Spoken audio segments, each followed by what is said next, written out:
Bonjour à tous et bienvenue dans cette nouvelle vidéo. On se retrouve comme d'habitude pour parler films, pour parler séries, pour parler sorties et pour parler plateformes de streaming. Et cette fois-ci on se retrouve pour une vidéo un peu spéciale, tout simplement parce que j'ai envie, du fait de la sortie de mercredi de Doctor Strange 2, de parler avec vous du MCU, donc du Marvel Cinematic Universe, et de tous les films qu'il représente, et aussi de la durée qu'il représente, puisque ça fait maintenant 14 ans qu'il existe. Je sais pas, je me pose beaucoup de questions autour de cet univers, d'autant que j'y suis personnellement attachée, vous le savez, j'aime beaucoup les films Marvel, il y a certains héros Marvel que j'aime vraiment profondément. Ça représente quand même 14 ans de ma vie en tant que fan de cinéma, ça représente de très nombreuses séances.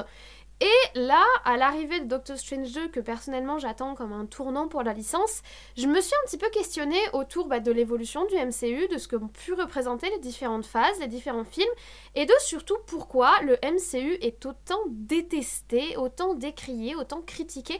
C'est vraiment une question que je me pose sincèrement, et je suis ravie d'en parler avec vous aujourd'hui dans cette vidéo. Je sais que cette introduction est déjà beaucoup trop longue, mais voilà, je veux vraiment expliquer la démarche que je veux mettre en place dans cette vidéo. Je vous laisse avec le générique, et on se retrouve juste après.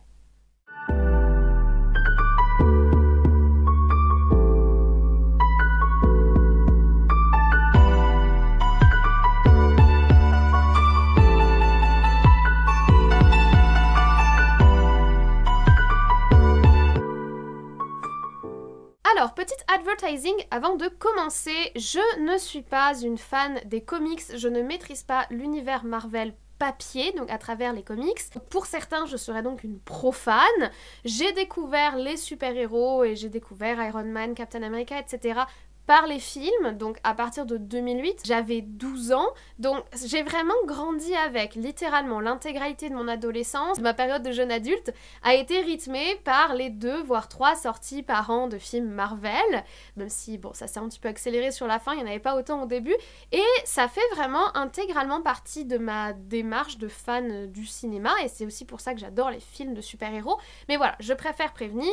Personnellement, je n'ai pas lu les comics, je n'ai jamais cherché à les lire, enfin j'ai essayé mais ça ne m'a pas séduit, je suis plutôt manga comme vous pouvez le voir. Je préfère, très honnêtement, découvrir l'univers des Marvel à travers les films. Je cherche sur internet ou je demande à des spécialistes, enfin des gens qui s'y connaissent en comics lorsqu'il y a des choses que je ne comprends pas, mais sinon je suis effectivement uniquement une consommatrice du format film et série puisque les séries se sont ajoutées.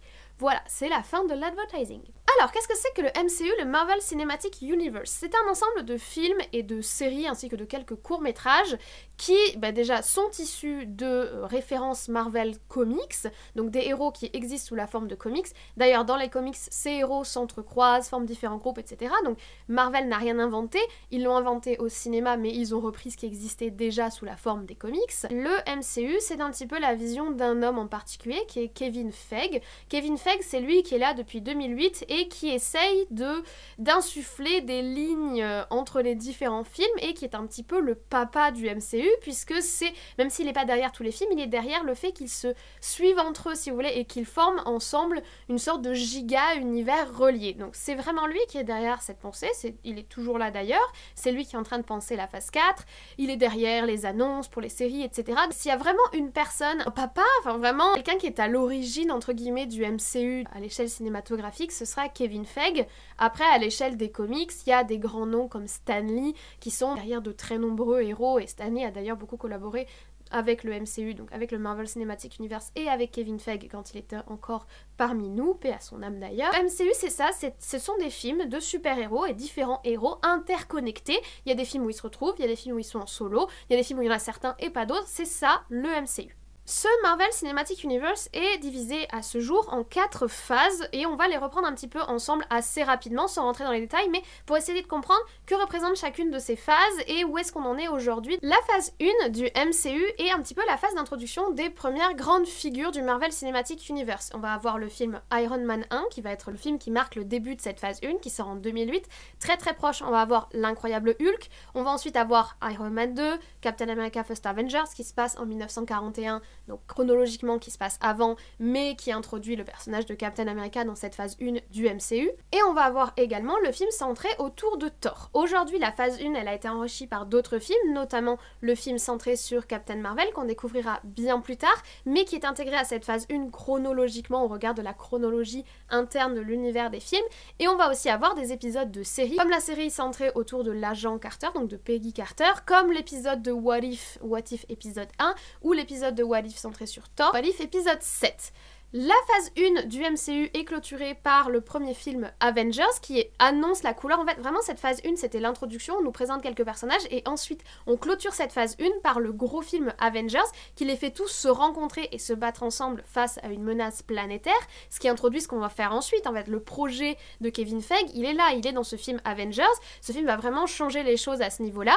Et donc, ce film Avengers qui sort en 2012 clôture la phase 1 et il a également, lui aussi, son épisode de What If qui correspond un petit peu au niveau chronologique, qui est l'épisode 3. Concernant les épisodes de What If, la série est sortie très récemment, très dernièrement, mais en fait ça reprend plein d'épisodes un petit peu à plein de moments du MCU, donc à plein de moments de plein de phases, et qui nous propose un et si ça s'était passé différemment. Donc c'est vraiment le concept de la série, c'est pas forcément accolé chronologiquement, c'est comme des réalités parallèles à ce qui se passe dans le MCU tel que nous on le connaît, ou en tout cas tel que les films le définissent de par la chronologie. Cette première phase 1 était une introduction, on entre ensuite en 2013 dans la phase 2 du MCU, et là on entre vraiment dans le développement du propos, le développement de l'objectif de Kevin Feige et de tout le Cinematic Universe de Marvel, qui est, alors on s'élargit, on va avoir les Gardiens de la Galaxie, etc., qui vont élargir nos horizons, on va aussi aller plus loin, en apprendre plus sur certains de nos héros, on va avoir Iron Man 3 ou Thor 2, c'est d'ailleurs dans cette partie-là qu'on a les suites que j'aime le moins, hein. Thor 2, Iron Man 3, c'est des suites que j'apprécie pas particulièrement, même si j'aime beaucoup les héros. On va également avoir Captain America, le soldat de l'hiver, ainsi que Ant-Man 1, donc qui introduit un nouveau personnage qui est Ant-Man,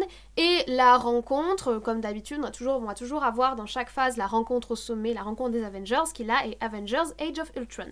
Et clairement, dans cette phase, on sent que Marvel se cherche un peu, c'est-à-dire que, bon, ils introduisent de nouveaux personnages qui accrochent plus ou moins, hein. Ant-Man n'a pas forcément énormément de popularité par rapport à d'autres par exemple, pourtant c'est un personnage qui est assez intéressant et le film est plutôt sympathique, mais bon, ces nouveaux personnages accrochent moins que les premiers et que les grands héros qu'on nous a présentés en phase 1. Il lance la série Agent of S.H.I.E.L.D. qui va avoir ses fans, hein, qui va avoir sa fanbase, mais bon, qui est pas forcément réellement intégrée au MCU, c'est pour aller plus loin, mais t'as pas forcément besoin de la voir pour pouvoir suivre les films, enfin voilà.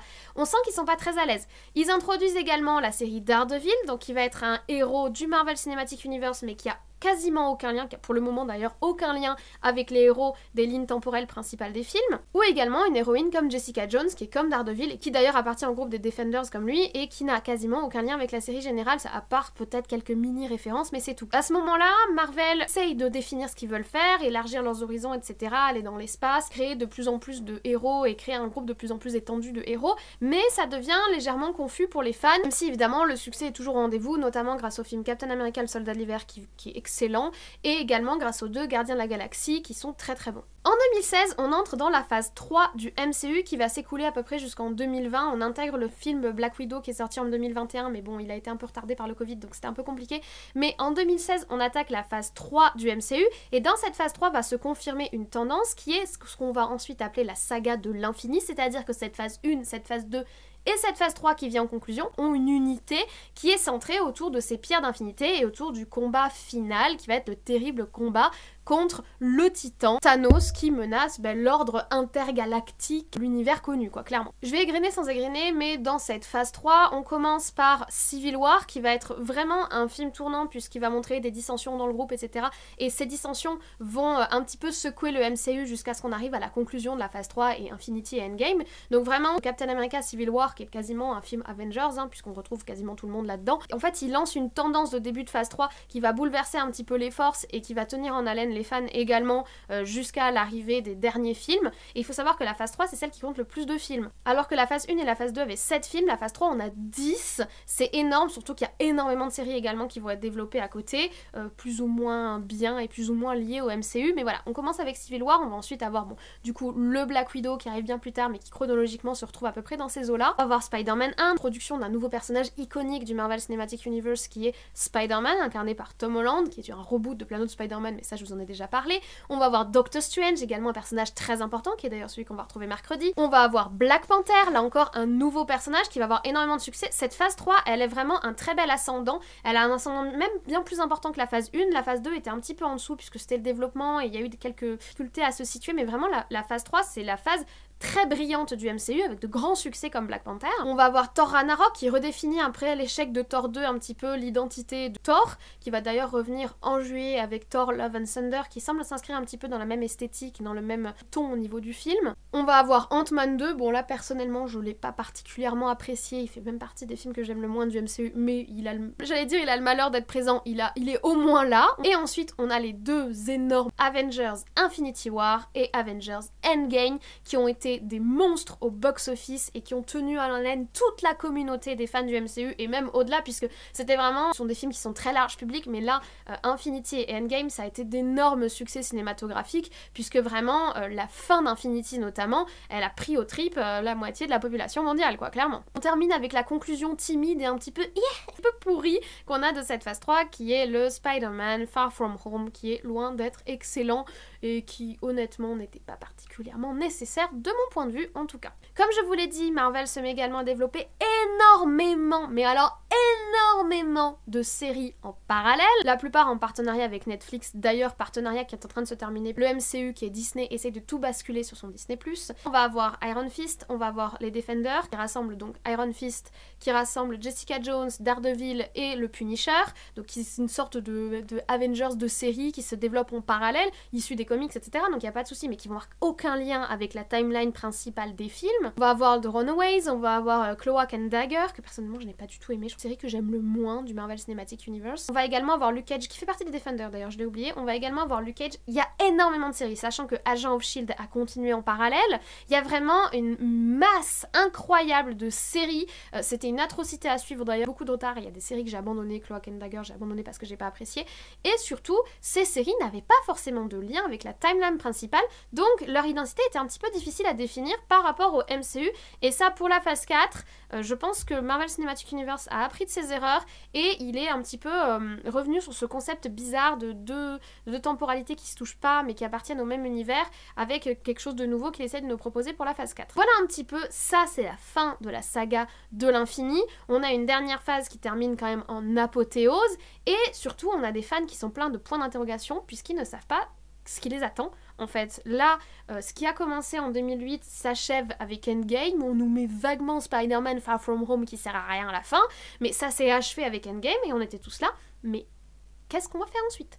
Qu'est-ce qui va se passer ensuite? Et je pense qu'à Marvel, ils ont un petit peu eu les mêmes questionnements, même si évidemment ils ont une vision à plus long terme que nous, et évidemment les fans de comics, eux, savaient tout ce qui allait se passer, puisqu'ils savent toujours tout ce qui va se passer, avant les pauvres profanes dont je fais partie. La solution qui va être proposée pour la phase 4 et qui était la solution la plus naturelle au vu apparemment de ce qui se passe dans les comics, c'est d'aller vers le multivers. C'est-à-dire pour le moment la saga de l'infini se concentrait sur un plan de réalité qui est déjà fort chargé en super-héros et fort chargé en événements, donc un plan de réalité c'était déjà bien, mais maintenant que ce plan de réalité a été un peu largement parcouru, l'univers des comics Marvel nous offre en fait une infinité de plans de réalité et une infinité de possibilités et une infinité d'univers parallèle ou élargi, ce qui fait que Marvel, en fait le MCU, n'avait que l'embarras du choix pour pouvoir continuer, et c'est d'ailleurs le choix qu'ils vont faire pour cette phase 4, puisque cette phase 4, ça va être la phase du multivers. Je coupe ici la vidéo, je vous remercie de m'avoir déjà suivi jusqu'ici sur ce retour sur les 3 premières phases du MCU. On se retrouve dès demain pour la suite de cette vidéo où on va venir plus largement sur le futur du MCU mais surtout sur les critiques qui lui sont faites et je vous donnerai du coup mon avis puisque c'est quand même l'objectif de cette chaîne sur ces critiques et sur le regard que personnellement je porte sur le Marvel Cinematic Universe. Je vous remercie d'avoir suivi cette vidéo jusqu'ici. Si la vidéo vous a plu, n'hésitez pas à mettre un like, n'hésitez pas également à vous abonner, à activer la cloche. Moi, je ne vous embête pas plus. Je vous souhaite à présent une très bonne journée, une très bonne semaine, même si on se retrouve demain pour la suite de cette vidéo. De très bons visionnages et je vous dis à très très vite.